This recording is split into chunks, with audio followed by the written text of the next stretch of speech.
Imagine a ship as long as a basketball court, yet so lightweight and nimble it could traverse rivers no deeper than your bathtub. Welcome to the Viking Longship, an engineering marvel that helped reshape the ancient world. Welcome to Viking Tea. If you're new here, we bring you tales and truths from Viking history. Today, we're unpacking the secrets of Viking longships, their design, power, and why they were the perfect tools for exploration and conquest. Let's set sail. Longships came in various sizes, but the most famous, the Draka, or the dragon ship, averaged between 25 and 30 meters in length, about the size of 2 city buses. These ships were roughly 5 meters wide, giving them a slender, sleek profile that maximized speed. Despite their size, they only weighed about 20 tons, light enough to be carried overland by the crew. To put that into perspective, the Viking longship was faster than most recreational sailboats today, capable of speeds up to 15 knots, or 17 miles per hour, thanks to its combination of oars and a single square sail. The magic of the longship lay in its construction. Vikings used the clinker building method, where planks overlapped like shingles on a roof. This created a hull that was not only strong but flexible enough to ride the waves without breaking apart.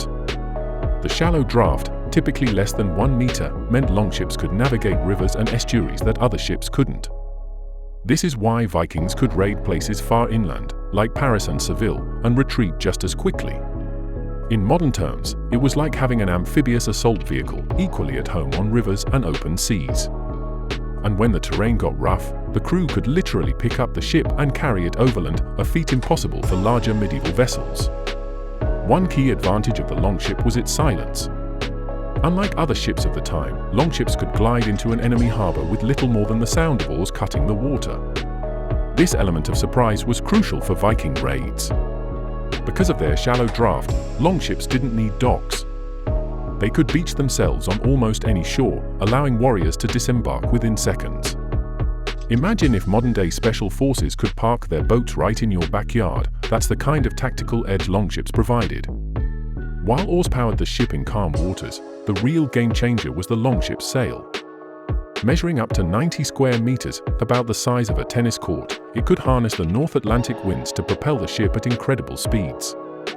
But when the wind failed, the crew's strength took over.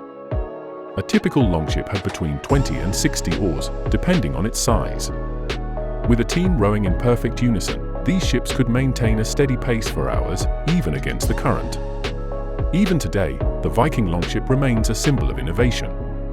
Its design influenced shipbuilding for centuries, and replicas can be found in museums worldwide. Engineers and historians still marvel at how such a simple design achieved so much. In many ways, the longship was the Viking equivalent of a stealth bomber, fast, efficient, and designed to strike fear into its enemies. It gave the Vikings unparalleled reach and mobility, turning them into a force that no coastline was safe from. From the fjords of Scandinavia to the rivers of Europe, Viking longships were more than just boats, they were vessels of change, exploration, and conquest. They carried the hopes, fears, and ambitions of a people who shaped history one raid at a time. Thanks for joining us on this voyage. If you enjoyed learning about Viking longships, give this video a like, subscribe to Viking Tea, and share it with a fellow history enthusiast. Let us know in the comments which Viking marvel we should uncover next. Until then, skål!